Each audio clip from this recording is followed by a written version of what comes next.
नमस्कार, आप देख रहे हैं हमारा डिजिटल प्लेटफॉर्म और मैं हूं आपकी अपनी गरिमा। हाजिर हूं एक बार फिर से आपके बीच एक नए वीडियो को लेकर के।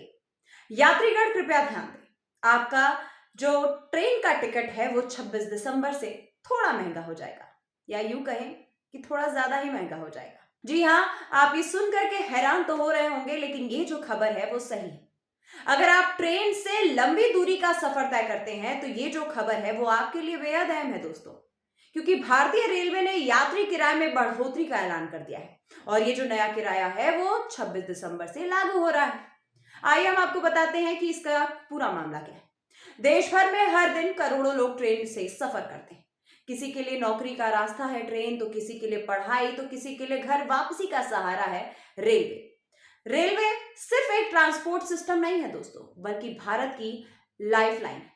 ऐसे में किराए में बढ़ोतरी का ये जो फैसला है वो स्वाभाविक रूप से चर्चे में आएगा।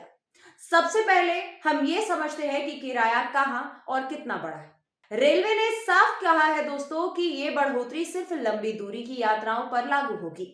अगर आप 215 किलोमीटर से ज्यादा दूरी की यात्रा करते हैं तो साधारण श्रेणी में अब प्रति किलोमीटर 1 पैसा अतिरिक्त देना होगा।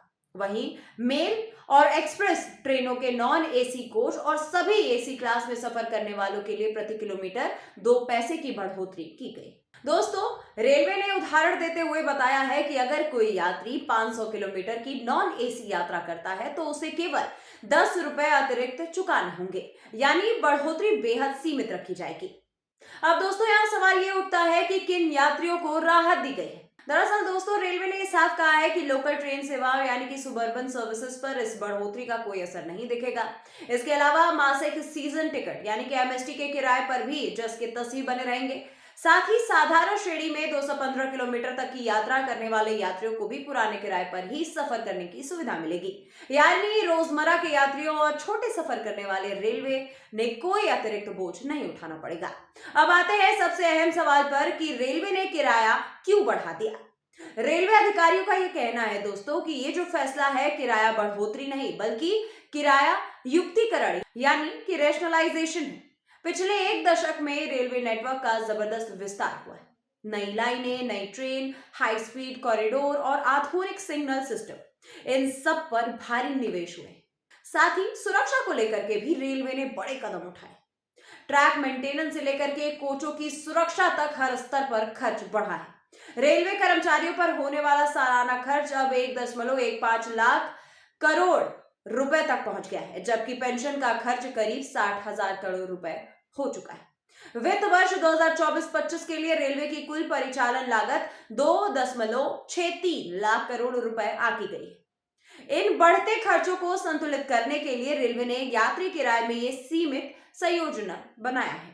रेलवे को यह उम्मीद है कि इस फैसले से चालू वित्त वर्ष में करीब 600 करोड़ रुपए का अतिरिक्त राजस्व मिलेगा। आपको बताते चले दोस्तों कि रेलवे सिर्फ यात्री किराए पर निर्भर नहीं रहना चाहता, बल्कि इसी वजह से माल ढुलाई यानी फ्राइट और कार्गो लोडिंग पर भी खास फोकस किया जा रहा है। रेलवे की इस रणनीति का नतीजा ये है कि भारत अब दुनिया का दूसरा सबसे बड़ा माल ढोने वाला रेलवे सिस्टम बन चुका है। इससे न सिर्फ राजस्व बढ़ा और बल्कि संचालन और सुरक्षा में भी सुधार हुआ है। कुल मिलाजुला करके दोस्तों, रेलवे का यह कहना है कि किराए में ये मामूली बढ़ोतरी यात्रियों पर बोझ डालने के लिए नहीं बल्कि भविष्य की जरूरतों, सुरक्षा, दक्षता और बेहतर सुविधाओं को मजबूत करने के लिए उठाई गई। अब बड़ा सवाल ये खड़ा होता है कि क्या ये सीमित बढ़ोतरी यात्रियों को स्वीकार होगी या आने वाले दिनों में इस फैसले पर सियासत और बहस तेज हो जाएगी। आपको क्या लगता है, ये जो रेलवे ने डिसीजन लिया है वो आपके हिसाब से सही है या नहीं? कमेंट करके जरूर बताइए। मिलती हूं मैं आपसे अगले वीडियो में, तब तक के लिए नमस्कार।